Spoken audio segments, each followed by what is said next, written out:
Vote পর্ব মিটেছে সেই কবে, কিন্তু এখনও কেন্দ্রীয় বাহিনী থাকার কারণে বন্ধ রয়েছে শিক্ষা প্রতিষ্ঠান। সোমবার এরই প্রতিবাদে আন্দোলনে নামলেন মালদার রতুয়া হাই মাদ্রাসার পড়ুয়া সহ অভিভাবকরা।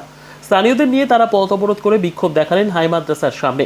অবরোধকারীরা শিক্ষা প্রতিষ্ঠান থেকে অবিলম্বে কেন্দ্রীয় বাহিনী অন্যত্র সরানোর দাবিতে বিক্ষোভ দেখান। পথ অবরোধ বিক্ষোভ চলে বেলা 11:30 থেকে 12:30 পর্যন্ত। ফলে এই অবরোধের জেরে রাজ্য সড়কে তীব্র যানজট তৈরি হয়, যদিও পরে পুলিশের আশ্বাসে অবরোধ উঠে যায় বলে খবর। ব্যুরো রিপোর্ট, দিনরাত স্টার নিউজ।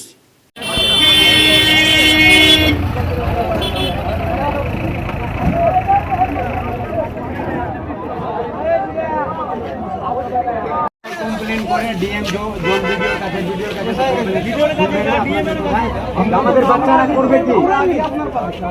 আমাদের বাচ্চা যে পড়াশোনা করছে না তো করবেটা কি? স্কুল বন্ধ করে ক্যাম্প করে দেন।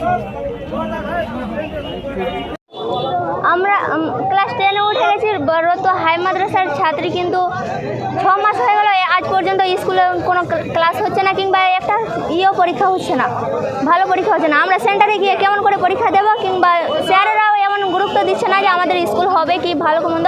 এখন যে এতগুলো রাস্তা আটকে রেখেছি, তবুও স্যারে হেড স্যার বের হয়ে আসছে না এখন পর্যন্ত। সেই কারণে কি রাস্তা অবরোধ করে রেখেছে?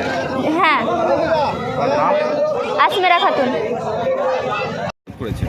আমাদের স্কুল হাই মাদ্রাসা স্কুল আজ 6 মাস থেকে বন্ধ আছে, তাই জন্য আজকে আমরা পথ অবরোধ করে বাচ্চাদের পড়াশোনা নষ্ট হচ্ছে। স্টুডেন্টরাও আছে আমাদের সঙ্গে, আমরা লোকাল হয়ে আমরা সমাজের হয়ে আমরা সবাই আন্দোলনটা করছি, নেমেছি বাধ্যতামূলক। এখন আইসি সাহেব 3 দিনের সময় নিয়েছেন, ফোর্সগুলোকে নিয়ে যাবেন অন্য জায়গায়, কিন্তু আইসি সাহেবকে বললাম আপনাদেরকে জানিয়েছে হেডমাস্টার, কিন্তু হেডমাস্টার উনি বলছেন না, আমাকে জানানো হয়নি। কত মাস ধরে বন্ধ আছে? আর প্রায় ভোটের আগে থেকে দাঁড়িয়ে পঞ্চায়েত ভোটেও বন্ধ ছিল 2-3 মাস, এখন 3-4 মাস চলছে, 6 মাসের মতন চলছে বন্ধ। কে আছে এখানে? কারা? এবং ফোর্স আছে, সেন্ট্রাল ফোর্সগুলোকে এনে রেখেছে। আপনার নাম? আমার নাম সাবিনা ইয়াসমিন। বাড়ি? হ্যাঁ, বাড়ি রতুয়া? হ্যাঁ, রতুয়া বাড়ি। আপনারা এই রাজ্য পূর্ববর্তী করেছেন আজ থেকে ফেব্রুয়ারি মাস থেকে আজ জুলাই মাসের 1 তারিখ হয়ে গেল। এই প্রতিষ্ঠানে বাচ্চারা নিয়মিতভাবে আর একদিনও স্কুলে আসতে পারেনি, এবং তারা যে ভর্তি হয়েছে তারা নিজ রোল নাম্বারও জানে না। তারা যে পঠন পাঠনে যে 6 মাস অতিক্রম হয়ে গেল, অথচ রোল নাম্বার পর্যন্ত বাচ্চারা জানে না। এবং কি করে পঠন পাঠন হবে, এখান থেকে বিএসএফরা এবং আর্মিরা অনির্দিষ্টকালের জন্য রয়েছেন।